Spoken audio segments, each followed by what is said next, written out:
ইউরোপের সবচেয়ে শক্তিশালী সেনাবাহিনী গড়তে চায় জার্মানি। জার্মানির সশস্ত্র বাহিনীর সক্ষমতা বৃদ্ধিতে বেশ তৎপর দেশটির সরকার। সম্প্রতি জার্মান চ্যান্সেলর ফ্রেডরিক মার্জ দেশটির সামরিক শাখাকে ইউরোপের সবচেয়ে শক্তিশালী সেনাবাহিনী হিসেবে গড়ে তোলার প্রতিশ্রুতি দিয়েছেন। এ লক্ষ্যে ইতোমধ্যে দেশটির আইনসভায় একটি খসড়া বিল পাশ করেছে জোট সরকার। জোট সরকারের বিশ্বাস, সম্ভাব্য রুশ হুমকি মোকাবিলা ও যুক্তরাষ্ট্রের যে কোনো আকস্মিক পররাষ্ট্র নীতি পরিবর্তনের আগাম প্রস্তুতি হিসেবে বেশ কার্যকর হবে সিদ্ধান্তটি।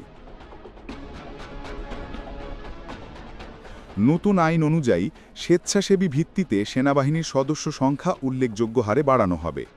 বর্তমানে দেশটির 1,80,000 সৈন্য রয়েছে। 2035 সাল নাগাদ তা 2,60,000-এ উন্নীত করা হবে। এছাড়া রিজার্ভ সেনা যুক্ত হবে আরও 2 লাখ।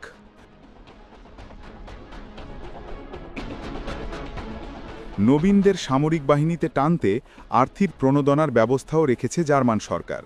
যারা সেনাবাহিনীতে যোগ দেবে তাদের মাসিক বেতন নির্ধারিত হবে 2,600 ইউরো, যা বর্তমান বেতনের চেয়ে 450 ইউরো বেশি।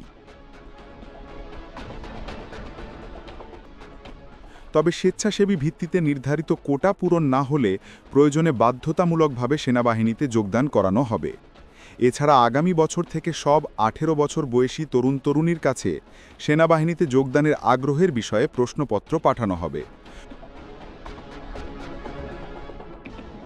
পুরুষদের ক্ষেত্রে এই প্রশ্নপত্রের উত্তর দেওয়া বাধ্যতামূলক বিবেচিত হবে।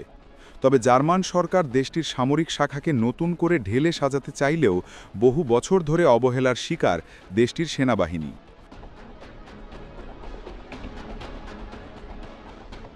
1989 সালে বার্লিন প্রাচীর পতনের পর প্রায় 3 দশক ধরে জার্মানির প্রতিরক্ষা খাতে মোট জিডিপির 2%-এরও কম অর্থ বরাদ্দ ছিল।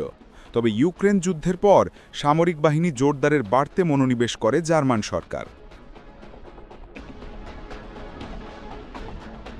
লন্ডন ভিত্তিক থিঙ্ক ট্যাঙ্ক চ্যাথাম হাউসের ফেলো মিনা অল্যান্ডারের মতে, ইউরোপের কেন্দ্রস্থলে অবস্থানের কারণে পুরো মহাদেশের সামগ্রিক নিরাপত্তা ব্যবস্থায় গুরুত্বপূর্ণ ভূমিকা রাখতে পারে জার্মানি।